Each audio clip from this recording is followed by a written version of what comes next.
Good evening there, everybody. What is happening? Hopefully, y'all are having a wonderful day today.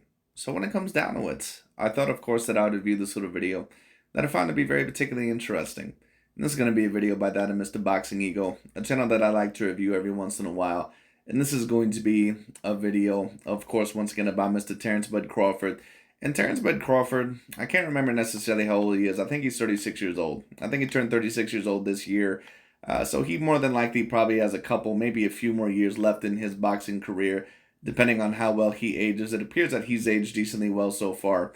So hopefully we get a few more big fights. I would like to see Terence Bud Crawford potentially become undisputed in a third weight class. I would like to see him fight at the 154-pound weight division.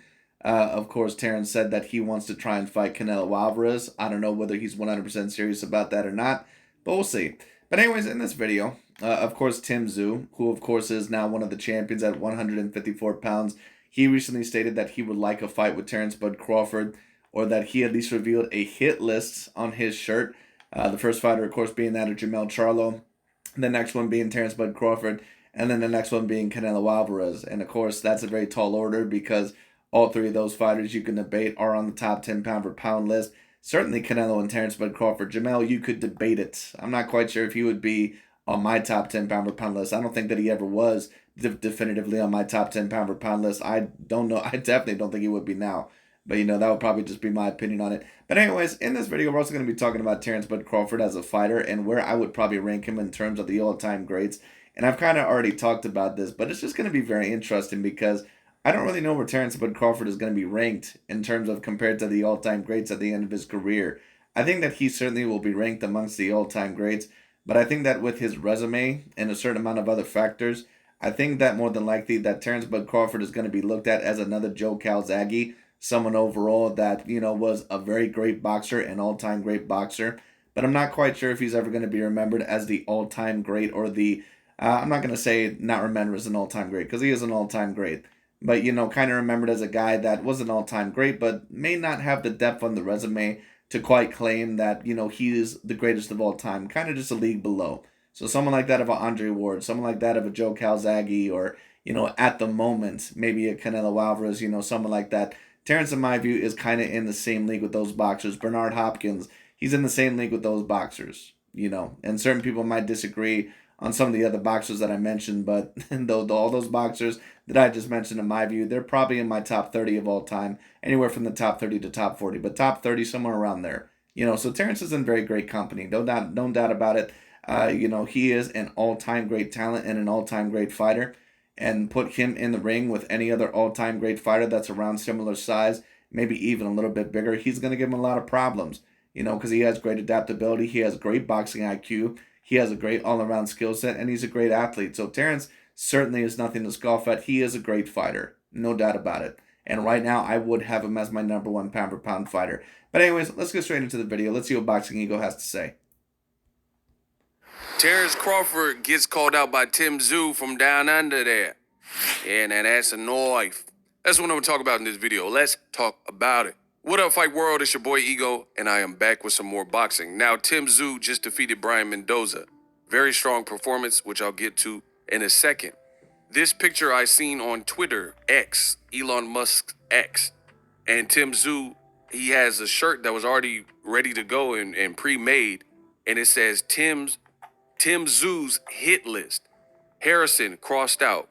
Carlos Ocampo crossed out. Brian Mendoza crossed out. So that shows you he has a high level of confidence because post-fight at the Mendoza fight, he got a shirt with the man's name crossed off. That's kind of like what they do at the NBA at the finals. If the Lakers are playing the Celtics, then they have Lakers shirts. It's saying like, 2023 champions. And then they also have 2023 champion Celtics shirts just to have it on deck. So no matter who wins, they got the shirt ready-made and printed. So he already had the... Let me just comment on this really quickly. Do I see Tszyu beating any three of those fighters? I highly doubt it. And it's not that I don't think that Tszyu is relatively talented. I do think that he's relatively talented. I don't think that he's an exceptional talent. And that's just my personal view on the situation. I don't even think that his father Tszyu, and of course he was a very decent boxer. He would probably be labeled as an A-grade fighter. But what I have seen Tszyu beating the likes of, in my view, more than likely superior skilled fighters like that of Miguel Cotto or Juan Manuel Marquez or that of Floyd Mayweather Jr. or, fighters like that, no. Just in my personal view. And Tim Tszyu, when it comes down to it, I think that he's relatively talented. I also think that at times that he does not move his head the best. At least the fights that I've seen him in, his feet at times can be a little bit clunky. He certainly is not a bad boxer. I just don't think that he's an exceptional one.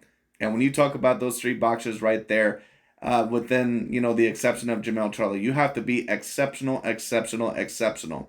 With Jamel Charlo, you just probably have to be somewhat exceptional, or you have to be very good. With the other two, you have to be exceptional because Terence Bud Crawford and both Canelo Alvarez, they're both exceptional all-time great fighters. They're the creme de la creme fighters. Jamel Charlo, he might be able to beat him, especially after the loss that he recently just took. And I don't really know where Jamel Charlo's mind is at, but if I had to guess, if Jamel Charlo is at his best, would I favor Tim Tszyu over Jamel Charlo? Probably not. Brian Mendoza, tick him off the list, hit list shirt already made. So that's pretty slick. But this is the part I want to pay attention to. Tim Tszyu, he has underneath. Now, some people might comment and say, well, Tim Tszyu has been relatively dominant over certain guys. He was dominant over Terrell Gausha. He was dominant over Tony Harrison, yada, yada, yada. But a lot of these guys are a little bit more aged and a little bit older. I need to see Tim Tszyu in the ring with a guy like Jamel Charlo or someone else within that weight division. And I've already stated this.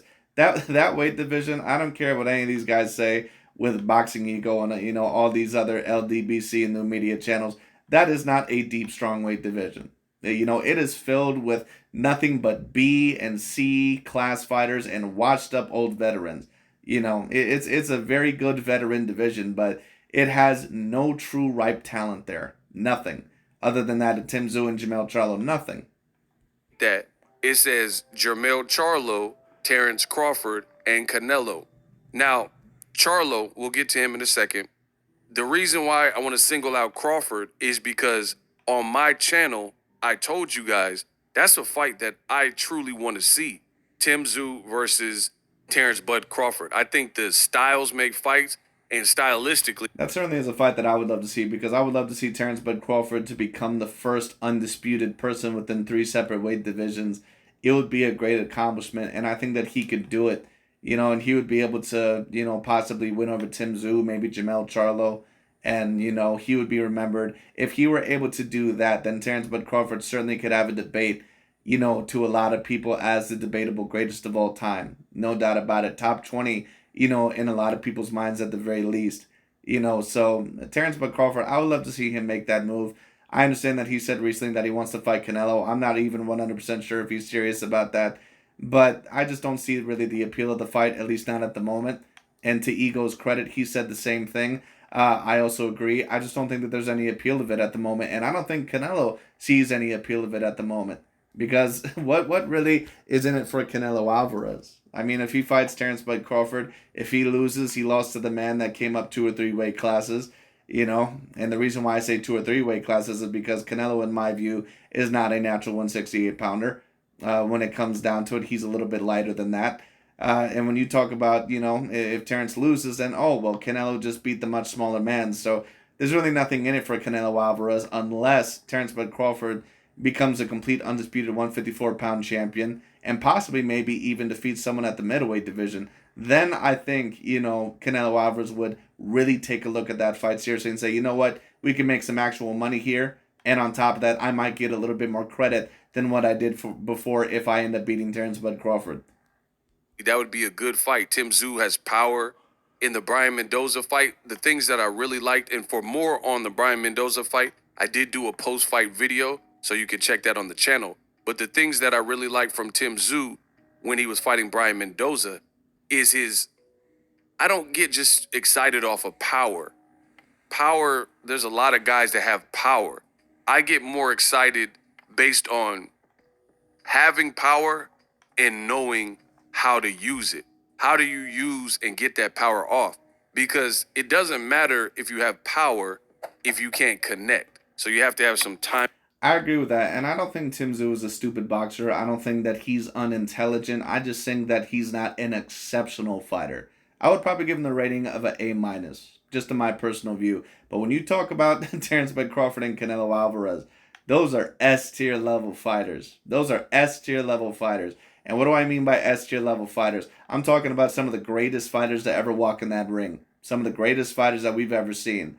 Those guys are on that level. All right, Jamel Charlo, not quite. But when you talk about those other two, those guys are exceptional, exceptional boxers. I'm sorry, I just don't see Tszyu as an exceptional boxer. But we'll see. Behind that, some accuracy, things like that to get the power off. You can have all the power in the world, you can't hit the target, then it's not an issue. So what I liked about Tszyu in the Mendoza fight is he knew how to get his power off, and he was very, and I do mean very, patient. Very patient, probably more so than I've seen him in past fights, and he was very composed. He took his time with his shot, and he was almost like pot shotting and waiting for opportunities to counter. Brian Mendoza. I'll say this about Tszyu. He actually is a very good counter puncher. He's a very good counter puncher at times. I've seen it against Tony Harrison, and I've seen it against a lot of other guys. And he does keep his composure very well. He's not a fighter that, at least from what I've seen, panics a lot of the times, even when he gets a little bit stunned or even when he gets knocked down. He gets right back up and he gets back to business. So I have to, admire that about Tszyu. I have to give him a lot of credit there. But once again, a lot of these boxers, a lot of undefeated boxers, they have composure against lesser tier fighters. And then when they finally get in the ring with that great fighter, it's a completely different story. We've seen it in the ring with Deontay Wilder and Tyson Fury. We've seen it in the ring, when it came to other fights, even a little bit in Gennady Golovkin and Canelo in the rematch when Gennady lost a little bit of his composure or did not have as good of a game plan when Canelo started adjusting. We've seen it, with other fighters when it came down to it. So once again, we'll see where Tszyu goes. Was winning a lot of the early rounds. And of course, we've seen it in two fights this year with Errol Spence and Terence Crawford and Stephen Coolboy Fulton versus Naoya Inoue, where we thought, at least the majority of us thought that those are going to be true level 50-50 fights, but they ended up getting destroyed. From my view, and he was very crafty, giving some angles, very confident. But that confidence from Mendoza was broken down little by little, round after round. And around 4 or 5-ish, that's when Tszyu started to stalk even more.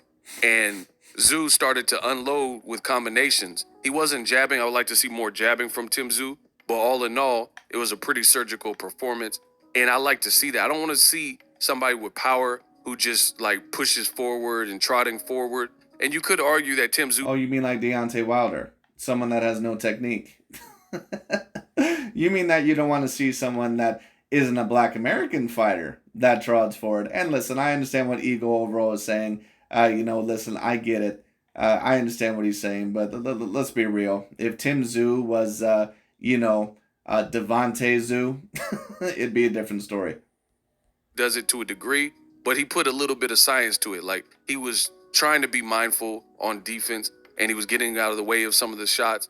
His face wasn't all beat up at the end of the fight. So I think that particular style, especially if he fights like that, I think that would mesh well with what Terence Crawford does, especially since... I'd be very interested to see what Terence Crawford actually does and how he looks at the 154-pound weight division. And this is also another comparison that I've kind of made when it comes to Terence Crawford and Canelo. Because a lot of people that say, oh, well, Terence was so dominant against Errol Spence Jr., and he very much was. That is certainly one factor that you can say that Terence has over that of Canelo. There's certain factors that both fighters have over the other, in my view.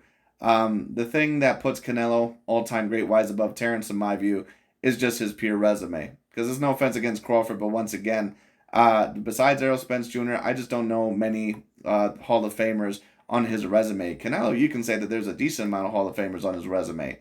You can say that there's a decent amount of Hall of Famers on his resume. When it comes to Terence Crawford, at least fighters that were at a good point in their career, I think that you have Spence, I think that you have Porter, maybe Victor Postol, and probably Yuriorkis Gamboa. I think that that's probably about it. Oh, Ricky Burns as well. Ricky Burns. Terence Crawford, he's already done the thing at welterweight by beating Errol Spence.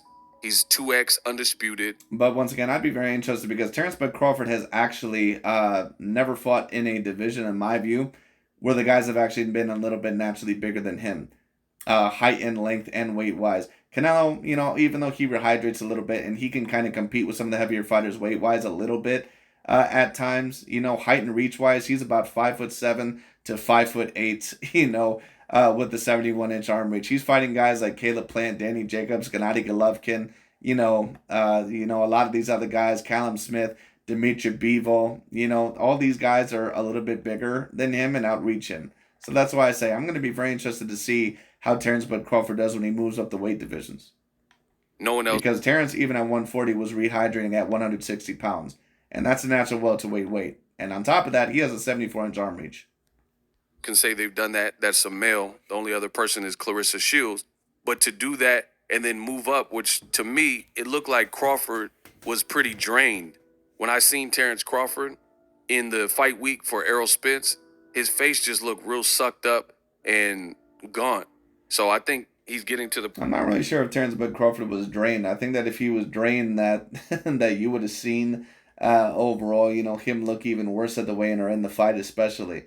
And now Terence Bud Crawford, I just think that he's in that type of condition. I think that he takes conditioning very seriously. And a lot of the time, when you have a fighter that's in elite conditioning, at times, they will look a little bit more sunken in the face. Now, there are certain times, like if you take a look at the UFC, for example, like when Conor McGregor and Max Holloway, when they're at 145 pounds, you can clearly tell that they probably could have easily moved up a weight division because they look like a damn ghoul whenever they're at the weigh-ins. They look like a completely different person because their face is so sunken in. They look like overall they're about to starve.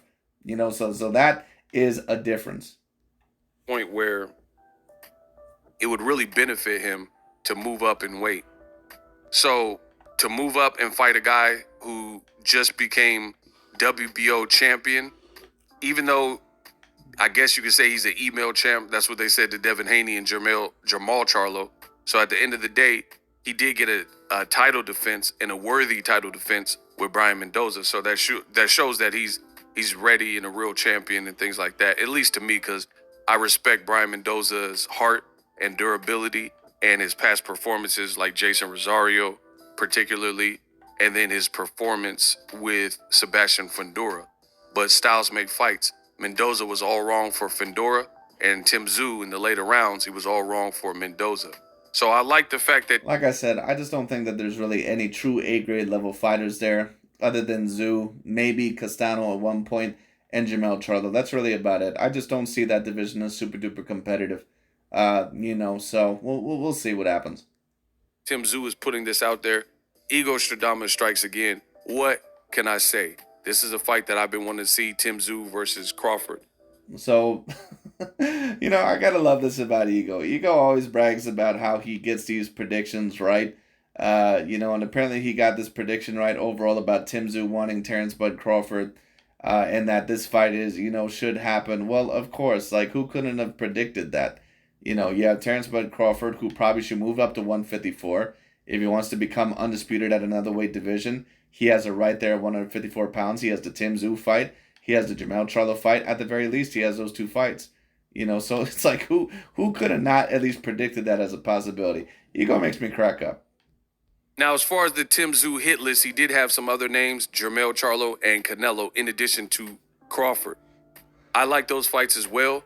Jamel Charlo, I think he won because he made a lot of money fighting Canelo, but then he lost because he actually lost. But he lost in terms of branding because although he made a lot of money, the performance that was put out, given how... Yeah, Jamel Charlo's brand certainly took a very big hit after that fight. Had you lost that fight, even by stoppage, I think a certain amount of people would have respected it. But Jamel Charlo did not really even try to win that fight. There was not one moment in the fight where I thought that Jamel Charlo was trying to win the fight. He was just really trying to survive.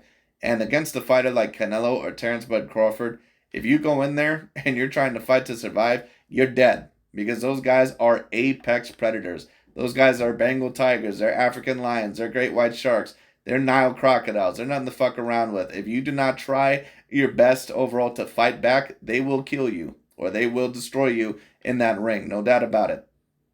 Charlo has looked and acquitted himself at 54 versus how he looked at 68. That set him back a bit, if we're just being honest. When people think of the Charlo brothers, they think of like aggression and lions only and things like that. And Yeah, Canelo Alvarez, he turned Jamel Charlo, from a lion overall to a little kitten. When it came down, I think Terence Crawford even commented something like that. He said, "Congratulations to Canelo, you turned the lion into a cub," and he was absolutely right. Jamel Charlo, the Charlo brothers, they always talk all this much shit. When it came to the fights and all this other stuff. And I always tell people this, because certain people they take a look at a fighter and they say, "Oh, they're talking so much shit, they must be nervous." It depends, what you're talking about. Once again, when you know a person is nervous, is when their energy all of a sudden usually changes. So if they're talking even more trash than usual, or if they're taking it to another level, like what Conor McGregor did against Khabib Nurmagomedov, or what a couple of other fighters did, and it's out of character, then that's something to look at. When Deontay Wilder was completely silent, for the Tyson Fury thing, for the trilogy, I knew that Tyson Fury was already in his head because Deontay Wilder usually loves to talk. He usually loves to be braggadocious. And I don't think that he's particularly witty, but, he usually likes to talk a lot. So when he was silent, I knew that Tyson Fury was at least in his head. And it's not always a guarantee that just because you're in someone's head that you're going to win the fight, but, it was more than likely going to happen. So once again, I knew just from Jamel Charlo's energy when he usually talks all this shit about lines only and, oh, you're going to see. He treated Canelo Alvarez like he was his military general. on the performance versus Canelo, we didn't really get that side of Charlo. I think he realized pretty quickly in there with the bigger Canelo that weight classes exist. You know what that fight reminds me of? One of my favorite movies of all time. For those of you, of course, that have never watched it, A Few Good Men. Great, great, great movie starring Tom Cruise, Jack Nicholson. That one scene overall with that dude in the glasses, he tries to say, "And I'm your superior." And then the Colonel Nathan R. Jessup says, "And I'm your superior, Matthew. So sit down." That's what Canelo said to Jamel Charlo in that fight. "I'm your superior, buddy. You better back the fuck up." For a reason. And he almost seemed gun shy for the whole fight and a bit in Because he was. He was scared to death. He was scared to death of Canelo. survival mode. So He came in there for a payday. I predicted it 30 days ago, when it came down, or I predicted it as soon as the fight went along, and it wasn't that hard to tell. I don't know. Like I really feel like he didn't do himself any favors with taking the Canelo fight under the circumstances, moving up 14 pounds. The only thing that he did for his career is that, he ended up getting a lot of money to invest or do whatever he wants to later on down the line to set up his future. But in terms of branding and in terms of his future in boxing, yes, it did hurt his brand quite a bit. So Jamel Charlo is going to have to get back up on that horse. He's going to have to try and beat Tszyu, and that's not an easy fight. Now, if you would have asked me before he did that move, and of course, let's not forget about Terence Crawford or potentially Errol Spence Jr. fights. And I'm not quite sure if he wins any of those fights other than the Tszyu fight if he's at his best. And even then, I'm not quite so sure. With Canelo, if I would pick Jermell Charlo to beat Tszyu, it would be like absolutely. But the thing with boxing that I realized is styles make fights, which we all know, but timing is everything.